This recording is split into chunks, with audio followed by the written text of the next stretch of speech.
YTN 라디오 김우성의 생생경제. 애청자 여러분 안녕하십니까? 김우성 PD입니다. 미세먼지 정말 공기와 물처럼 생활에 와닿는 불편입니다. 건강에 좋지 않은 국민들은 더 큰 의료 비용을 지불해야 합니다. 레저나 관광 산업에도 영향을 주죠. 결국 화석연료가 가장 큰 원인이기 때문에 정부의 저감 정책도 여기에 향하고 있습니다. 경유차 감소도 그 방법 중에 하나인데요. 당위성은 옳지만 저항도 큽니다. 꼼꼼히 그 실체를 들여다봐야 합의가 있을 것 같은데요. 관련 연구 진행한 전문가와 이야기 나눠봅니다. 빈곤, 개인의 잘못과 부족의 문제이기도 하지만 대개는 양극화나 수조론처럼 구조적인 경우가 많습니다. 그들을 최악의 상황에서 구제하는 기초수급제도, 가족의 부양의무제도 때문에 재구시를 못하기도 했습니다. 대부분의 대선 주자들도 부양의무제 폐지를 공약했는데요. 이번 정부도 이제 첫걸음을 떼고 있습니다. 어떤 의미가 있는지 빠진 건 없는지 살펴보겠습니다. 오늘 경제도민호는 재난 수준의 일자리 문제 해결을 위한 추경 편성, 벌써 여야 합의가 삐걱거리고 있습니다. 해법은 없는지 최백은 교수와 함께 알아봅니다. 2017년 5월 16일 화요일 김우성의 생생경제, 애청자 여러분께 문을 엽니다.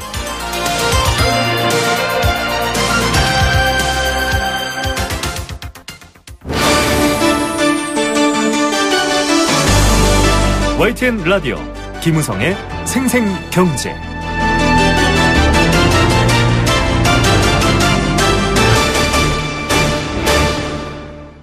네, 어제 문재인 대통령의 3호 업무 지시가 바로 미세먼지 감축과 관련된 것들이었습니다. 30년이 넘은 노후 석탄 화력발전소 10기를 중단한다. 전체적인 미세먼지에 관련된 비율은 낮지만 굉장히 상징적인 의미가 있고요. 또 건강과 관련해서는 중요한 조치로도 평가받고 있습니다. 후보 시절 공약을 실천하고 있는 건데 그중에 하나가 경유차 운행 축소, 또 향후에는 금지시키는 것까지 향하고 있습니다. 경유차도 미세먼지의 원인 중에 하나지만 역시 생활에 많이 퍼져 있기 때문에 반발도 크고요. 또 일각에서는 경유차만 왜 이렇게 집중하느냐라는 세금 문제로 인한 반발도 큽니다. 어떻게 접근해야 될까요? 좀 실체를 더 들여다보고 서로 이해하고 합의하는 부분이 필요할 것 같습니다. 이와 관련된 연구를 진행했던 경제학자입니다. 전남대 경제학부 배정환 교수 연결해서 얘기 나눠봅니다. 교수님 안녕하십니까? 네, 안녕하세요. 예, 사실 이 먼지 저감 대책 나올 때마다 경유차 거론됐거든요. 경유 여러 가지 질소산화물을 비롯해서 그런 물질들이 나온다라는 건 얘기가 됐는데 네. 효과에 대해서는 사실 좀 갑론을박이 많습니다. 네. 경유차 퇴출하면 미세먼지 감축 확실히 되는 건가요? 어떻게 봐야 될까요? 사실 이제 유럽의 주요 국가들, 독일이랄지, 노르웨이랄지, 네덜란드, 이런 나라들도 이미 이제, 경유차 진입을 이제 금지하고 더 나아가서는 이제 화석 연료로 달리는 자동차는 대도시 중심으로 완전히 이제 금지하겠다라고 이제 발표를 했는데요. 네네. 우리나라 같은 경우는 이제 아직까지 어떤 저소득층 보호 차원이랄지 이런 부분들이 있어서 네. 사실상 경유차를 완전히 퇴출한다라는 것은 어렵지 않겠냐라는 생각은 들지만 이게 선언적인 측면에서 상당히 의미가 있다라고 생각이 되고요. 네. 이제 이렇게 되면 이제 일반 소비자들도 이제는 경유차는 환경에 도움이 안 되기 때문에 다른 차종으로 바꿔야겠다라는 사고 전환이랄지 또 이제 자동차 제조업체들도 이제는 그 SUV도 이제 경유 중심으로 가는 게 아니라 휘발유나 하이브리드 또는 전기차 중심으로 가야 되지 않겠느냐라는 그런데 어떤 장기적인 측면에서는 상당히 이제 임팩트가 그러니까 영향이 있을 것이라고 이제 생각이 되고요. 네. 다만 이제 경유차 퇴출을 어떻게 할 것이냐라는 방법론적인 측면에서는 좀 쉽지 않을 거라고 생각이 되고요. 네. 특히 이제 예를 들어 경유차가 이제 들어오면 이걸 어떻게 이제 통제할 것이냐, 사실 단속 요원을 늘릴 것이냐, 단속 방식을 어떻게 할 것이냐가 이제 굉장히 중요한 문제이기 때문에 네네.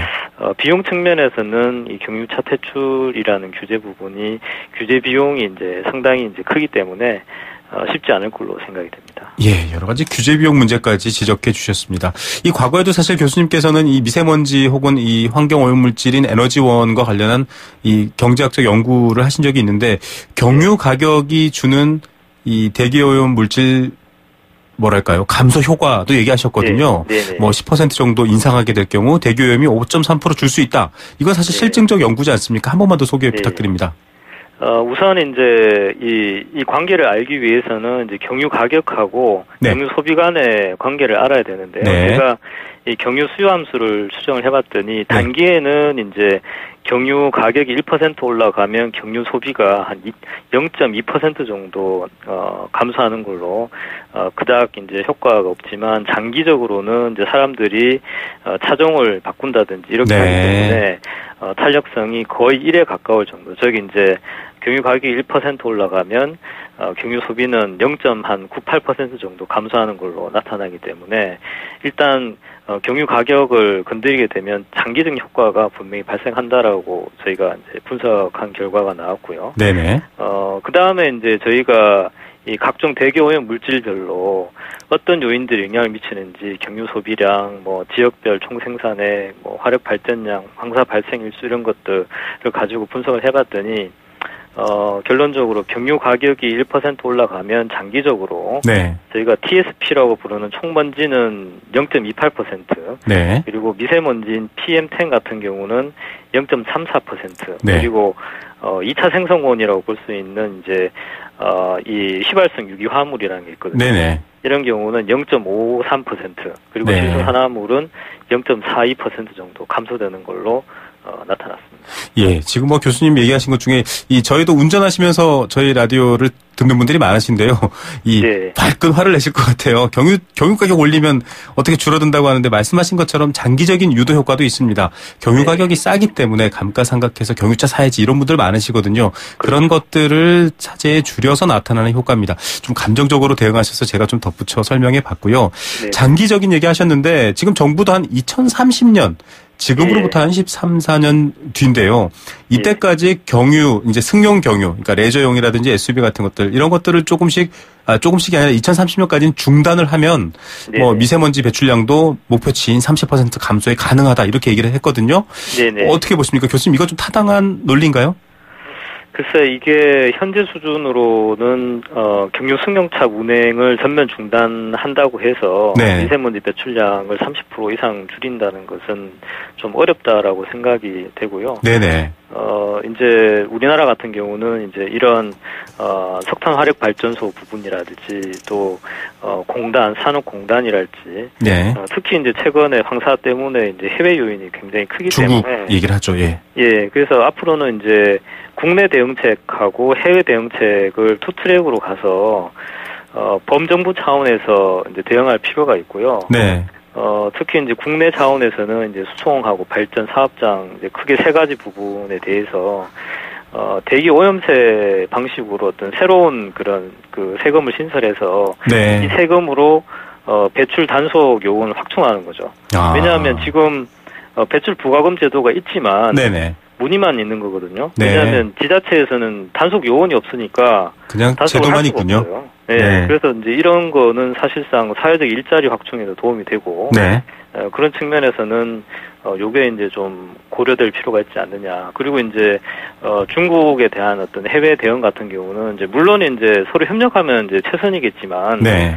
지금껏 그 몇십 년 동안 협력 방안을 세운다고 했지만 거의 실질적인 협력 방안이 없고 이제는 좀 중국에 대해서 좀 쓴소리도 하고 특히 이제 우리나라하고 일본 같은 경우는 그 대부분 지금 황사 같은 경우에 일방적인 피해를 보고 있기 때문에 네. 우리나라와 일본이 좀 협력을 해서 중국에 대해서 뭐 이런 그 황사 환세랄지 좀 더 이제 구체적인 네. 좀 대응 전략을 마련해서 이걸 하나의 협상의 수단으로 쓸 필요가 있다라는 거죠. 예.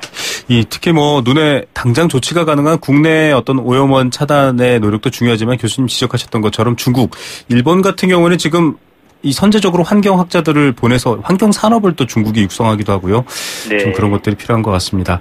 일단은 네. 좀 저희가 뭐 국내 상황으로 다시 한번 눈을 돌려보면 네. 말씀하셨던 것처럼 경유 가격이 경유 차량을 좀 덜 선택하게 하고 장기적으로는 이제 이 미세먼지 저감 효과가 명확하게 드러나는데 당장에 일단은 경유 가격 인상이라고 얘기할 때 사람들은 담배값 네. 얘기를 거론하거든요. 그렇죠. 예, 네. 가격만 올라갈 뿐 소비는 줄지 않는다. 그럼 결국은 이게 서민 증세 아니냐 이렇게 좀 화를 낼 수도 있는데 이 부분은 네. 어떻게 좀 서로 얘기를 해야 될까요? 그래서 이제 단기적으로는 이제 뭐 담배세도 그렇고 경유 네. 가격도 그렇고 인상되더라도 비탄력적이기 때문에 맞습니다. 왜냐하면 소비자들이 할 수 있는 게 별로 없거든요. 네네. 근데 이제 담배세 부분도 사실 담배세 추가 수입분을 가지고 서민들의 어떤 금연 프로그램을 보조한다든지 뭐 아니면 직접 소득 보조가 가능하기도 하고요. 네네. 경유 가격도 마찬가지죠. 경유 가격도 단기적으로는 효과가 크지 않겠지만 네. 이 경유 그 추가 세수를 확보한 걸 가지고 저소득층에게 유가 보조금을 지급하는 대신에 네. 요즘 이야기하는 직접 소득 보조 이런 네. 방식으로 보조를 하는 게 훨씬 더 두 마리 토끼를 잡는 데는 효과적이다라는 얘기죠. 예. 그런데 좀 약간 세분화해 보겠습니다. 교수님도 뭐 여러 인터뷰에서 코멘트해 주신 부분인데 네. 사실상 이제 요즘은 워낙 기술이 발전해서 물론 그래도 오염물질이 나옵니다만 네. 이 뭐 SUV라든지 승용 경유차보다 더 큰 문제가 사실 대형 화물차라든지 그렇죠. 영업용 차량이지 않습니까? 예, 예. 이런 부분 사실 먹고 사는 문제랑 직결돼 있고요. 예. 정부가 과거에 경유 가격을 깎아준 이유도 그렇다고 하더라고요. 이런 산업용 차들을 어떤 좀 배려한다라는 차원이었다고 하는데 어떻게 해야 됩니까? 이 부분은? 뭐 아시겠지만 이제 대형 화물차 미세먼지 배출량이 경유 승용차의 145배 정도 달하고 145배요. 있는데 네. 실질적으로 이 대부분 대형 화물차 같은 경우는 유류 보조금을 받고 있죠. 그렇죠. 그래서 경유세를 인상하더라도 보조금이. 그만큼 오히려 유류 보조금을 더 받으면 되니까 네네. 전혀 이 의사결정에 영향을 못 미치는 거예요. 대형 네. 화물차 부문 같은 경우는. 그래서 이제 제가 주장하는 것은 뭐 좀 죄송한 얘기지만 네. 대형 화물차에 대한 유가 보조금을 없애고 네. 대신에 뭐 근로소득세를 대폭 할인해 준다든지 혹은 아예 이제 매달 얼마씩 직접 소득 보조를 한다든지 네네. 뭐 그런 방식을 통해서 환경 규제와 소득 재분배 정책을 분리하는 게 최선이라고 생각이 네. 되고요. 이제 장기적으로는 이제 대형 화물차를 지금 다 이제 디젤로 만들고 있는데 네네. 이제 엔진 트레인 같은 경우도 사실 이게 결국은 경유 가격이 기술적으로 올라가면 제조업체들도 연료를 바꿔야겠다, 다변을 그렇죠. 시켜야겠다라는 생각을 하게 되고, 뭐 그게 이제 LPG가 됐건 이제 다른 유형의 연료가 됐건 간에 그런 쪽으로 가지 않을까 싶어요. 예. 사실 우리나라 국민들 뭐 저를 포함해서 애청자분들도 마찬가지신 분들이 있을 텐데 환경에 대한 인식이 선진국에 비해서 굉장히 좀 낮습니다. 그래서 이런 얘기를 하게 되면 일단은 돈 문제가 먼저 먹고 사는 문제이기 때문에 다가오는 게 당연하긴 한데 환경 문제에서 좀 시각을 달리 봐야 될 것 같습니다. 네네. 좀 그런 차원에서는 대안이 필요하거든요. 앞서 말씀하신 서민 증세 논란도 그렇고요. 또 지금 휘발유 가격 대 경유 가격의 어떤 차이도 그렇고요. 일단 당장에 휘발유 가격 수준으로 경유값을 올린다라고 하면 이건 이제 이슈가 경유 가격으로만 쏠려버리고 환경 이슈가 사라져버리거든요. 뭔가 네. 좀 대안을 마련하면서 설득하거나 혹은 이 방법을 찾자, 해법을 찾자라는 방법은 없을까요, 교수님? 예. 지금 이제 휘발유하고 경유에 붙는 유류세 비중을 비교를 해보면 네. 휘발유를 100으로 기준했을 때 경유가 85% 수준이거든요. 그렇죠. 그리고 이제 LPG는 이제 50% 수준인데 사실 LPG는 어느 정도 이제 타당한 게 친환경 연료라고 볼 수 있으니까 네. 내부 비용이 이제 적게 들어가니까. 그런데 휘발유는 경유보다 상대적으로 외부 비용이 적음에도 불구하고 더 많이 유류세가 부과가 되고 있거든요. 네네. 그리고 유류세 안에는 교통 에너지 환경 특별세가 들어가 있고, 네. 물론 이제 다른 이제 뭐 주행세랄지 지방 교육세랄지 이런 부분도 이제 막 복합적으로 들어가 있는데, 그러니까 이번 기회에 저는 이제 대정비를 해서 네. 교통 에너지 환경세도 사실 도로 보수하는 데 많이 써요. 네. 근데 이런 거 그런 데다 쓰지 말고 아예 이제 그 세금을 대기오염세 이런 식으로 이제 명확하게 한 다음에 네. 이 수입은 반드시 대기오염을 계산하는 데만 쓸 수 있다라고 못을 박는 거죠. 네. 네, 그렇게 되면은 이제 이 미세먼지에 대한 어떤 적응 수단을 강구하는 데도 훨씬 더 도움이 될 수 있고, 특히 이제 지금 100대 85로 돼 있는 구조를 많은 이제 전문가들이 이제 95대 90 정도로는 조정해야 된다. 네. 그러니까 전체 1년에 이제 유류세가 한 20조 원 이상 이제 걷어지고 네네. 있는데, 그러니까 그 중에 지금 이 경유 부문에 대한 그 과세를 좀 올리고 휘발유는 조금 낮춰서 네. 어느 정도 서로 그 조정할 필요가 있다라는 거고, 이제 장기적으로는 사실 경유가 원가도 더 비쌀 뿐더러 네네. 이런 외부 비용을 반영한다면 휘발유하고 경유 비중을 지금 90대 95로까지도 생각을 해야 된다고 생각하고요. 예. 그리고 이제 유가 보조금은 아까도 말씀드렸듯이 없애는 대신에 직접 소득 보조 방식으로 정책을 좀 바꾸길 바란다는 측면이 있죠. 예. 자, 장기적인 관점에서 이 환경이라는 건 결국 오늘 내일 해결할 수 있는 문제가 아니니까요. 장기적 관점과 환경과 경제와 여러 가지 재분배 문제를 분리해서 명확히 제 목적을 수행하도록 하자. 이런 아이디어 여러분도 좀 생각해 봐주셨으면 좋겠습니다. 교수님 오늘 여기까지 듣겠습니다. 감사합니다. 네, 감사합니다. 네, 전남대학교 경제학부 배정환 교수였습니다. YTN 라디오 김우성의 생생경제. 함께 느끼는 우리 경제 공감 사전입니다. 여러분과 함께 만들어가는 코너고요. 단문 50원, 장문 100원의 정보 이용료 부과되는 샵 0945번 문자로 참여할 수 있습니다. 도심 속 꿈의 놀이터 일산 원마우트에서 워터파크, 스노우파크 이용권 선물로 드리고 있고요. 세종문화회관, 서울시 뮤지컬단의 뮤지컬 공연 밀사 공연 티켓 선물로 드리고 있습니다. 오늘의 경제 공감 사전은 미세먼지입니다. 앞서 수많은 얘기를 드려서 여러분들도 잘 아실 텐데요. 미세먼지의 해법을 놓고서 여러 가지 방법을 찾고 있습니다. 말씀드렸다시피 오늘 내일 1, 2년 내에 해결될 문제는 아닙니다. 방향을 정하자라는 건데요. 여기에서 손해를 보는 사람 또 이득을 보는 사람 여러 차이가 있기 때문에 합의와 설득이 소통이 중요한 것 같습니다. 여러분들은 어떻게 생각하십니까? 여러분들의 생각도 듣고 싶습니다.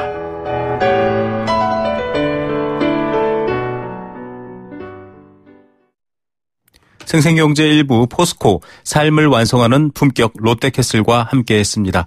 미세먼지에 관련된 여러분들의 의견 문자로 많이 보내주시고요. 캠페인 듣고 경제 톱뉴스 시작합니다.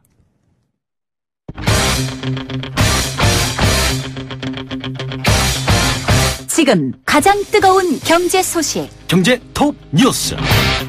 네, 3시 30분 지났습니다. 이 시각 주요 경제 뉴스 알아보겠습니다. 비즈니스워치 김신동 기자입니다. 안녕하십니까? 네, 안녕하세요. 예, 요즘 오늘도 지금 2,300 가까이 되면서 증시가 마감되고 있는데 네. 상장사들 실적 좋죠? 네, 한국거래소와 상장회사 협의회가 오늘 이제 유가증권 시장의 12월 결산법인 536개사를 대상으로 올해 1분기 실적을 분석했는데요. 영업이익은 38조 8,900억 원으로 25.3%, 또 순이익은 32조 1,900억 원으로 35.8%나 급증을 했습니다.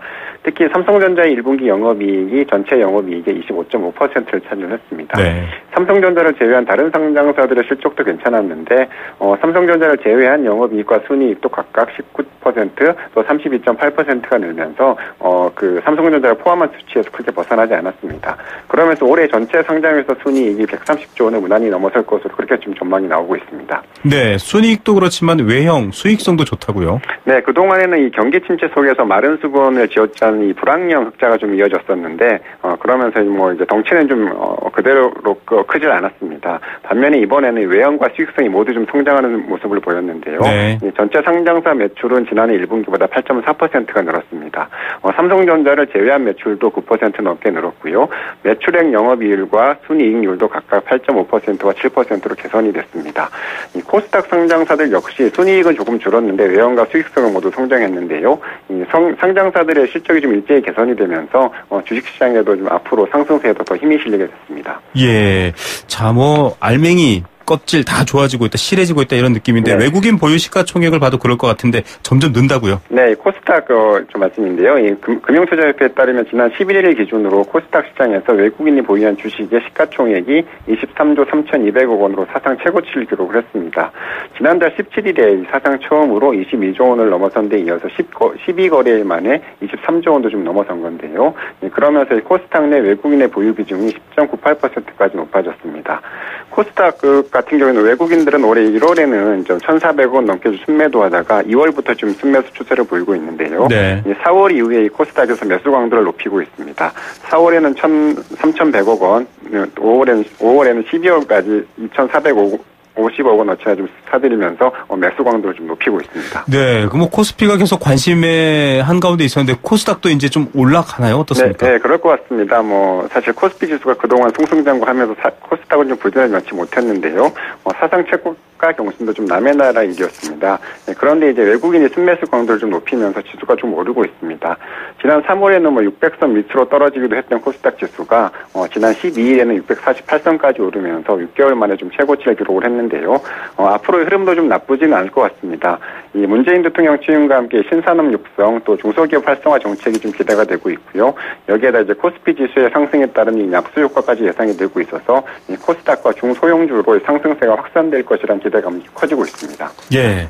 자, 끝으로 좀 화제가 있는 뉴스인데요. 서울시가 이 지원하는 희망 2배 청년 통장. 네. 내가 돈을 넣으면 서울시와 또 민간이 같이 돈을 보태준다라는 건데 네. 인기가 많다고요? 네, 맞습니다. 그 희망 2배 청년 통장은 저소득 근로 청년을 지원하기 위한 제도인데 청년이 2, 3년 동안 5에서 15만 원까지 저축을 하면 서울시가 그 절반을 좀 추가로 적립해 주는 제도입니다. 네. 올해부터는 이 적립 비율을 1대1로 늘렸습니다. 그러니까 매월 15만 원씩 3년간 540만 원을 저축하면 기존에는 810만 원을 받았지만 앞으로는 1,080만 원을 받게 되는 건데요. 네. 이 희망 2배 청년 통장 지원자를 받았는데 지난달 접수 마감 결과 총 1,000명 모집에 3,800명이 모집을 해서 3.8대1의 높은 경쟁력을 기록을 했습니다. 네. 지난해보다 2배 이상 늘어난 겁니다. 예. 자, 기준은 서울시에 들어와서 좀 알아보시면 될 것 같고요. 네. 오늘 뉴스는 여기까지 듣겠습니다. 감사합니다. 네, 감사합니다. 비즈니스워치 김춘동 기자였습니다.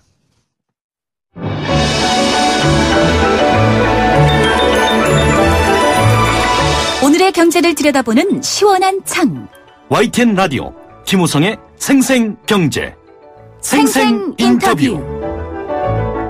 네, 두 번째 생생 인터뷰입니다. 이 정부가 바뀐 지 며칠 되지 않았습니다. 그런데 지금 정책 소개나 여러 가지 방향을 얘기할 때는 마치 워낙 많아서 그럴까요? 또 관심이 높아서 그럴까요? 아주 오랫동안 얘기하는 것 같습니다. 대선 기간 중에 대부분의 후보들이 공약으로 내선 것 중에 하나가 바로 부양의무제 폐지가 있었습니다. 이 몇 해 전 뉴스인데요. 부양의무제 로 인해서 기초수급을 못 받게 된 할머니가 극단적 선택을 한 일도 있었습니다. 이런 뉴스가 아니더라도 가난의 연좌제라는 이 불명예스러운 이름이 붙어 있습니다. 복지의 사각지대를 만들어내는 주범, 이런 얘기까지도 있었죠. 이 부양의무제 폐지 공약으로 내걸었고 이제 새 정부가 실천하려고 하는데요. 아직도 한국 사회가 바라보는 복지, 앞서 첫 번째 인터뷰의 환경처럼 아직은 시각 자체도 한참 다양하고 또 못 미치는 면이 있습니다. 또 부정수급이라는 반대 논리도 여전히 팽팽한데요. 이 문제 어떻게 봐야 하고 또 어떤 단계부터 꼼꼼히 살펴야 할지 전문가와 얘기 나눠보겠습니다. 빈곤사회연대 김윤영 사무국장 전화로 연결합니다. 안녕하십니까? 네, 안녕하세요. 예, 일단 용어 자체를 좀 살펴보면 부양의무제, 즉 가족이 좀 책임진다, 의무다 이런 얘기인 것 같은데 실제로는 이게 어떻게 작용했고 또 왜 문제가 있었던 건가요?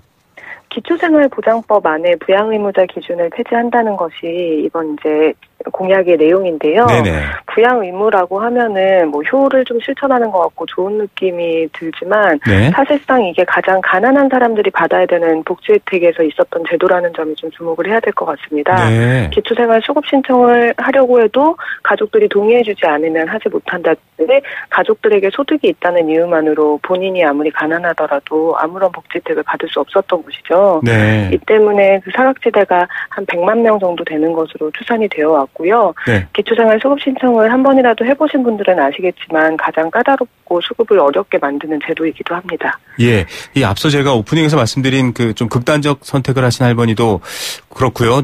보도되는 뉴스를 보면 자식이 있는데 그 자식과는 연락도 되지 않고 생사도 모르는데 그 자식에게 소득이 발생하면 이 할머니가 받던 최저한의 어떤 위기 상황을 극복할 기초수급을 못 받는다. 이 맞나요? 네, 그렇습니다. 그래서 기초생활 수급권 자체를 빼앗기거나 수급 신청을 하지 못하게 되는 일들도 있지만 또 수급을 받는 중간에도 자녀들이나 아니면 가족의 소득 변화에 따라서 수급비가 깎이기도 합니다. 네. 그렇다 보니까 굉장히 불안정한 생활을 할 수밖에 없게 되는 원인이 되기도 하고요. 네. 또 한 가지 저희가 생각해야 되는 것은 또 수급 과정에서 난 청년들 있지 않습니까? 그렇죠. 이 청년들 같은 경우에는 바로 또 부양의무자가 될 수밖에 없는 상황에 놓이게 되는 것이죠. 네. 그래서 가난의 연좌제라고 하는 것이 실제로는 빈곤의 대물림을 막는 사회적인 조치들이 필요하다라고 하지만 가장 가난한 사람들을 위한 복지 제도에서는 현실인 상황이었습니다. 예, 도움 아니면 그 다음엔 극단적 상황인데요. 양승조 의원이 이 2014년부터 15년까지 조사한 자료만 해도 대략 4만 명 가까운 분이 탈락했다. 이런 이유로 얘기가 나오고 있습니다. 결국은 부양 의무를 지지 않거나 또 질 수 없는 경우도 있을 텐데요. 국가, 가족 모두 외면하면 이분들 굉장히 어려운 상황으로 가지 않습니까? 좀 현장에서 보셨을 텐데 어떻습니까?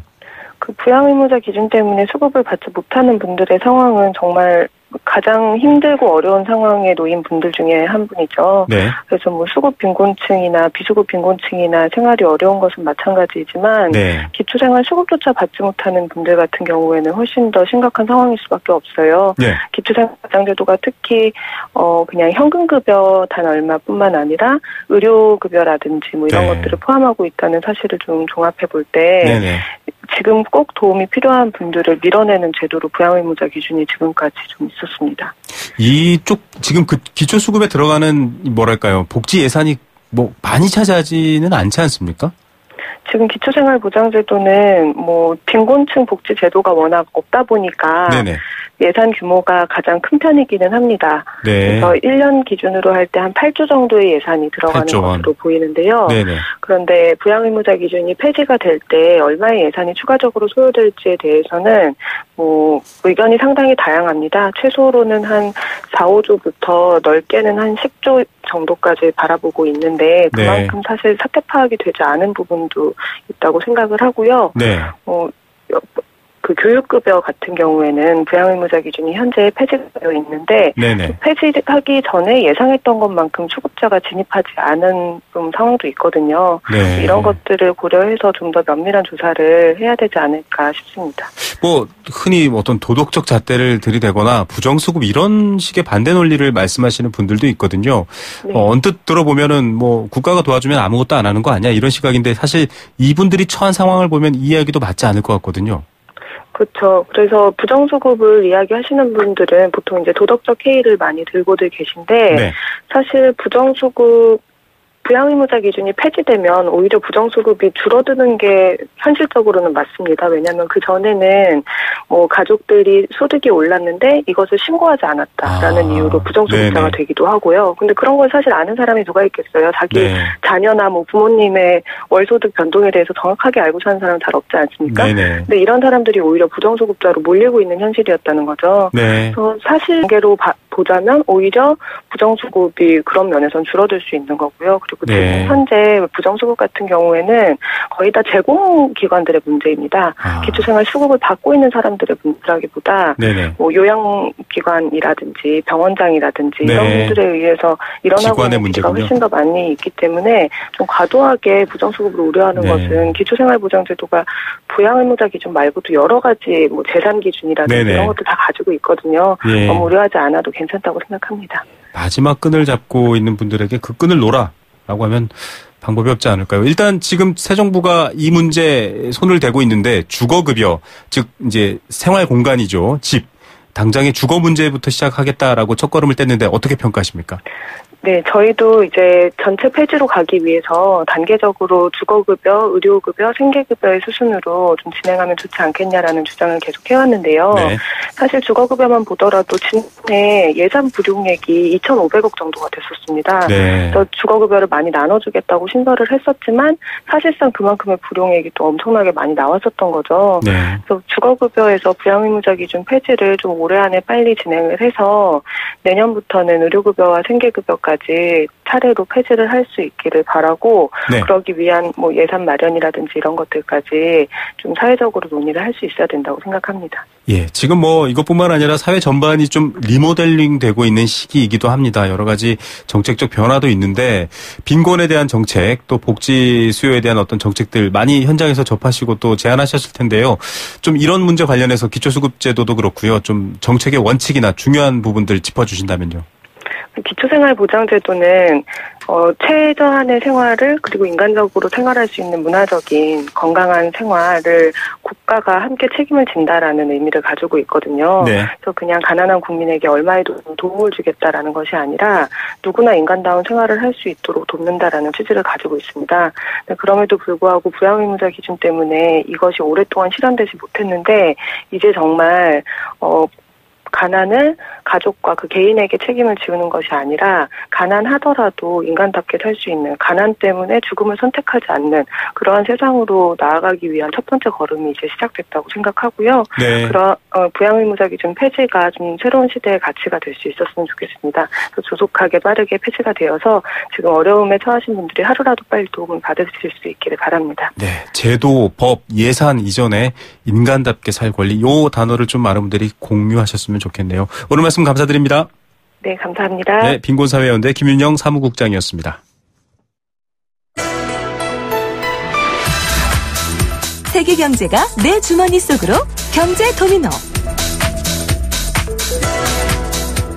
네, 경제 도미노 시간입니다. 이 문재인 대통령이 새로운 정부와 함께 이 대선 공약으로 내세웠던 일자리 문제 본격 돌입했는데요.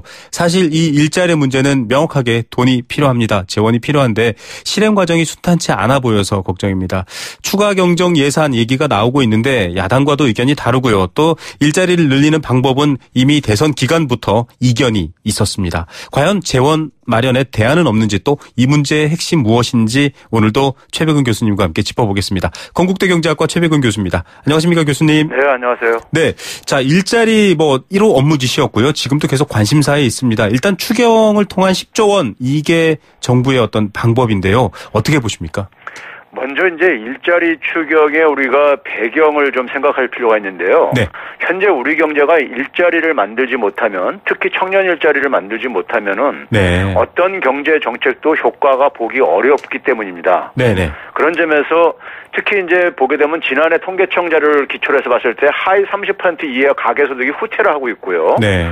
청년층 실업은 국가 재난에 비유되는 것은 다들 많이들 들으셨을 거예요. 네네네. 그런 점에서 그러니까 지금 국가 경제에 가장 중요한 게 일자리 만들기라는 부분은 대부분 국민들이 저는 동의할 거라고 보고 있고요. 네. 자, 근데 이제 문제는 뭐냐면 지금 이제 논란이 되고 있는 것이 이 정부가 이제 그러니까는 세금을 투입해서 이제 공공 일자리를 중심으로 이제 그러니까는 일자리 추경을 하겠다는 부분에 있는 건데요. 네네. 추경의 적합성 판단은 이제 소위 이제 우리가 마중물 효과를 만들어낼 수 있는 거의 문제입니다. 네. 그러니까 이제 꼭 충원이 필요가 있는 이제 꼭 충원이 필요한 부분이 이제 공공 일자리는 네. 저는 과거 정부에서 만들었던 이제 공공근로 사업 일자리라든가 네. 토목 건설 관련 일자리 등보다는 지속 가능한 일자리라고 일단 평가하고 싶어요. 네네. 문제는 뭐냐면은 이런 이제 국민 세금으로 만드는 일자리이다 보니까는 이 공공 일자리가 이제 추가 민간 일자리로 연결돼야 되는데 네. 지금 마중물 효과를 만들어내야 되는데요. 네네. 지금 정부에서 이 정책을 이제 추진한 담당자로 알려진 이제 그 아주대 김용기 교수가 네네. 다른 방송과 인터뷰한 내용을 이제 보게 되면 이제 이런 얘기를 하더라고요. 네네. 미국의 경우를 이제 그러니까 이제 미국에서는 이런 부분에 대한 연구가 있는데 한국에는 없다 하면서 네. 미국에서 공공 부분 일자리가 한 10개 늘어나면은 그에 대비해서 민간 일자리가 한 5개, 6개 늘어났다. 네. 이제 이 근거를 가지고 이제 그걸 간 거예요. 네. 근데 이제 문제는 뭐냐면은 이 효과에 대해서 이제 구체적인 근거를 제시하는 저는 노력이 좀 필요하다고 생각하고요. 네. 이게 만약에 확인되지 않으면은 그러니까 이 민간 부분 일자리 만들기로 만약에 마중물 효과가 이제 그러니까 연결되지 않으면요. 네. 이 추가 공공 일자리 이게 지금 올해만 하는 게 아니라 이제 앞으로 5년간 계속 하겠다는 거 아닙니까? 네, 누적된다라고 그렇죠. 보죠, 재원이. 추가 네. 공공 일자리 이 사업은 차질이 불가피할 수도 있다고 저는 생각이 듭니다. 예. 결국은 정부 단독적으로 책임지고 이런 방식으로 추진하는 게 아니라 민간의 유발 효과까지 병행돼야 지속 가능하다. 이렇게 정리를 그렇습니다. 해도 될까요? 예. 일단은 사실 이 국가 재정 건전성 문제 사실 건드리기가 쉽다. 좀 표현이 적합할지 모르겠습니다만 이 돈은 빚내는 거 아니냐, 빚내면 안 된다 이런 논리가 이제 좀 많이 얘기가 되고 있는데 증세 얘기도 나오고 있고요. 재원 마련의 방법에 대해서는 어떻게 보십니까? 재원 문제는 이제 앞에 질문과 관련된 문제인데요. 네네. 정부가 이제 직접 만든 공공 일자리가 이제 공공 일자리에서 그치지 않고 민간 일자리 증가로 연결된다면은요. 네. 이제 소득 증가하고 세수 증가로 이어지기 때문에 자연적인 세수 증가. 세수도 네. 이제 추가 확보가 가능해집니다. 네네. 그러면 이제 이미 고용한 공공 일자리에 이게 이제 1년만 고용하는 게 아니잖아요. 네. 그럼 추후로 이제 월급도 계속 줘야 되기 때문에 향후 경비가 이제 계속 이제 투입이 될 수밖에 없습니다. 네. 그럼 이 경비 마련이 이제 가능해지는 거죠. 추가 세수가 확보가 가능하다면요. 네. 근데 만약에 민간 일자리 만들기로 마중물 효과가 발생하지 않으면은 새로운 추가 재원을 마련해야만 할 것입니다. 네. 그럼 추가 재원은 결국은 두 가지뿐이 없습니다. 하나는 국채 발행으로 이제 해결할 것이냐. 빚내는 거고요. 아니면 증세를 할 것이냐 이거거든요. 근데 이 공공 일자리의 향후 비용을 국채 발행으로 해결하는 것은 말이 안 되는 얘기고요. 네네. 결국은 증세 말고 이제 재원 방법이 뭐가 있겠는가 이런 생각이 드는데요. 다행히 올해 같은 경우 올해는 지금 초과 세수가 지금 또 지난해 마찬가지로 진행되고 있어요. 네. 1분기에 그러니까 한 5조 9천억 원 정도 그러니까 지난해 1분기에 비해서 지금 더 거치고 있다니까요. 네네. 그러니까 올해는 어쨌든 간에 이제 이 부분이 가능하겠지만은 민간 일자리 만들기로 마중물 효과가 나타나지 않으면은 네. 이 공약이 그러니까는 계속해서 진행할 때 야당의 이제 그러니까 반발이 굉장히 심할 수밖에 없을 거라고 생각합니다. 예, 노무현 대통령의 후보 시절 캠프 국민성장의 자문위원장을 맡았던 박승전 총재가 이제 저희 프로그램에서 이런 말씀을 하셨거든요. 과거 이제 요양병원과 요양보호사 제도를 좀 정부가 이렇게 재원을 투입해서 만들었더니 굉장히 많은 일자리가 만들어졌다. 공공이라는 개념이 꼭 공무원이나 공공기관이 아니라 이런 방식으로 일자리를 만들 수 있지 않나 이런 얘기도 하시던데요. 지금 말씀하신 민간의 마중물, 그러니까 민간의 유발 효과를 낼 수 있는 마중물 좀 더 구체적으로 설명을 해 주신다면 어떤 게 가능할까요?